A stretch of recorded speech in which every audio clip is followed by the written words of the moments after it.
31절을 보면 첫째인 자가 말째가 되고가 나옵니다. 예수님께서 이것을 말씀하신 것은 제자들에게 주어진 지위가 특별한 호의나 권위를 준 것으로 오해하여 자만하게 될 것을 염려하셨기 때문인 것입니다. 마태는 이에 덧붙인 일과 시간에 관계없이 똑같은 임금을 받은 포도원 일꾼들의 비유를 소개하였습니다. 32절에서 34절은 자세한 것은 마태복음 20장에 나오는데 마가의 특징인 사실적인 내용을 기술하고 있습니다. 예수님께서 제자들 앞에 의연하시면서도 무엇인가를 결심한 듯한 단호한 표정이 제자들을 놀라게 했고 뒤따르던 자들을 두렵게 했다고 합니다.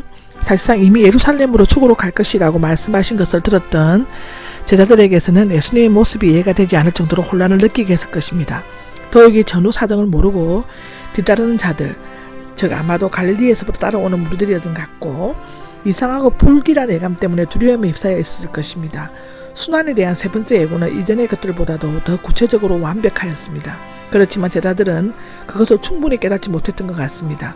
왜냐하면 그들은 여전히 자신의 명예와 지위만을 생각하고 있었기 때문이라고 기록하고 있습니다.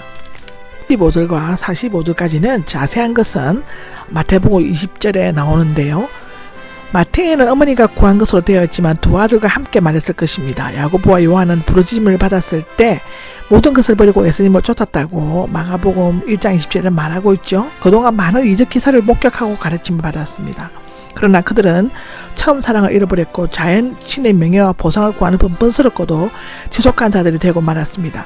그들은 예수님이 이스라엘의 십자가를 생각하고 계실 때 영광스러운 왕관만을 꿈꾸고 있었습니다.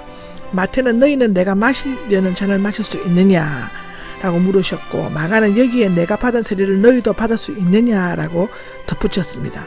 여기에서 세례는 깊은 슬픔에 빠지는 것으로 생각할 수 있습니다. 유대인들은 잔의 의미에 대해 잘 이해할 수 있을 것입니다. 시편 75장 8절을 보시면 됩니다.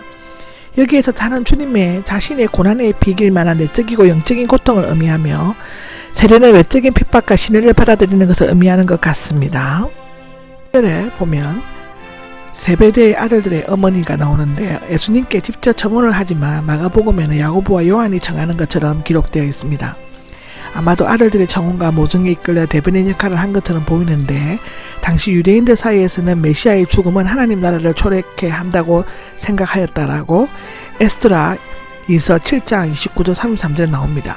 따라서 예수님께서 죽음을 예고하신 것은 절망 대신 오히려 하나님 나라가 가까이 임하였다는 기대를 가지게 하였다고 누가복음 19장 11절에는 기록하고 있습니다.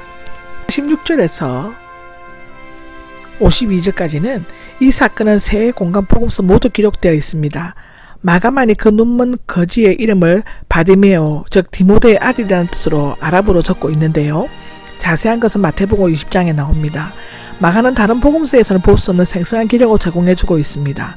마가만의 사람들이 비데메오에게 용기를 내어 일어나라 예수님께서 너를 부르신다고 전해준 것과 자기의 겉옷을 벗어 던져버리고 벌떡 일어나 예수님께로 갔다고 기록하고 있습니다.